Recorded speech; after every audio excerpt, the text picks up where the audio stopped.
ನಮಸ್ಕಾರ. ಸ್ವಯಂಪಾಕ ಅಭಿಮಾನಿಗಳಿಗೆ ಸ್ವಾಗತ.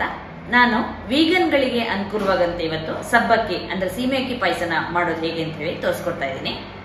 ಹಸುವಿನ ಹಾಲನ್ನ ಬಳಸ್ಬಿಟ್ಟು ನೀವು ಪಾಯಸ ಮಾಡೋದಾದ್ರೆ ಕಾಯಿ ಹಾಗೆ ಬಾದಾಮಿನ ರುಬ್ಬಿ ಬಿಟ್ಟು ಹಾಲು ತೆಗೆದು ಹಾಕುವ ಅಗತ್ಯ ಏನಿಲ್ಲ. ಬರೀ ಹಾಲಲ್ಲೇ ಪಾಯಸ ಮಾಡಿದ್ರು ಕೂಡ ಚೆನ್ನಾಗಿರುತ್ತೆ. ಬೇಕಾಗುವ ಪದಾರ್ಥಗಳು: ಸೀಮೆ ಅಕ್ಕಿ ಅಂದ್ರೆ ಸಬ್ಬಕ್ಕಿ 1/4 ಕಪ್. ನಾನು ಸಬ್ಬಕ್ಕಿನ ನೆನೆ ಹಾಕಿ ಇಟ್ಟಿದ್ದೀನಿ. ಆಗ್ಲೇನೆ ಸುಮಾರು 5-6 ಗಂಟೆನಾರ ನೆನೆಬೇಕು. ಇಲ್ಲ ಅಂದ್ರೆ ನೀವು ಬೆಳಗ್ಗೆ ಮಾಡೋದಂದ್ರೆ ಹಿಂದಿನ ದಿನ ರಾತ್ರಿನೇ ನೆನೆ ಹಾಕಿಟ್ಟಿರಿ. ತಾಜಾ ತೆಂಗಿನಕಾಯಿ ತುರಿ 1/2 ಕಪ್, ಕಾಯಿ ಹಾಲು ತೆಗಿಲಿಕ್ಕೆ ನೀರು 1 ಕಪ್, ಬಾದಾಮಿ 20. ನಾನು ಬಾದಾಮಿನ ನೆನೆ ಹಾಕಿಟ್ಟಿದ್ದೀನಿ, ಮೇಲಿನ ಸಿಪ್ಪೆ ತೆಗಿಲಿಕ್ಕೆ ಅನುಕೂಲ ಆಗುತ್ತೆ ಅಂತ.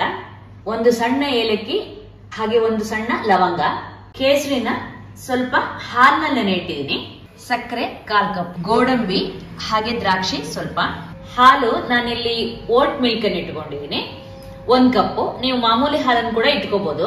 ಬಾದಾಮಿನ ಸಿಪ್ಪೆ ತೆಗೆದು ಮಿಕ್ಸರ್ ಜಾರಿಗೆ ಹಾಕಿದ್ದೀನಿ. ಅದ್ರ ಜೊತೆಗೆ ತೆಂಗಿನಕಾಯಿ ತುರಿ ಹಾಗೆ ಏಲಕ್ಕಿ ಲವಂಗನ ಹಾಕಿ ಒಂದ್ಸಲ ನೀರ್ ಹಾಕ್ತೆ ರುಬ್ಕೊಳ್ಳೋಣ.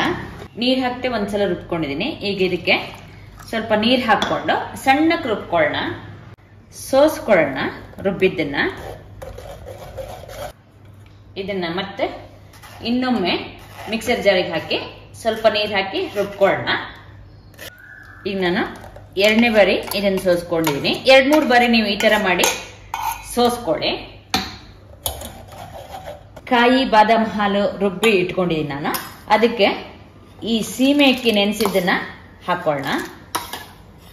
ಹಾಲನ್ನು ಹಾಕ್ಬಿಟ್ಟು ಕುದಿಲಿಕ್ಕೆ ಇಡೋಣ. ಹಾಗೆ ಸಕ್ಕರೆನೂ ಹಾಕ್ಬಿಟ್ಟು ಚೆನ್ನಾಗಿ ಇದನ್ನ ಕುದಿಸ್ಕೊಳ್ಳೋಣ. ಮಧ್ಯ ಹೀಗೆ ಕೈಯಾಡ್ತಾ ಇರಿ.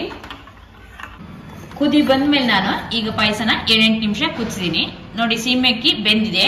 ಒಳಗೆ ನೋಡಿ ಬಿಳಿ ಬಿಳಿ ಕಾಣ್ತಿಲ್ಲ, ಹಾಗೆ ಟ್ರಾನ್ಸ್ಪರೆಂಟ್ ಆಗಿ ಕಾಣ್ತಾ ಇದೆ. ಈಗ ಇದಕ್ಕೆ ನೆನೆ ಹಾಕಿದ ಕೇಸರಿನ ಸ್ವಲ್ಪ ಈ ತರ ಕೈಯಾಡ್ಬಿಟ್ಟು ಹಾಕೋಣ. ಹಾಗೆ ಅದಕ್ಕೆ ಸ್ವಲ್ಪ ನೀರು ಹಾಕಿ ಅದನ್ನು ಕೂಡ ಹಾಕಿದ್ದೀನಿ. ಚೆನ್ನಾಗಿ ಒಂದ್ಸಲ ಕೈಯಾಡ್ಕೊಡಿ. ಒಂದು 1/2 ನಿಮಿಷ ಕುದಿಸಿ ಸ್ಟವ್ ಆಫ್ ಮಾಡೋಣ.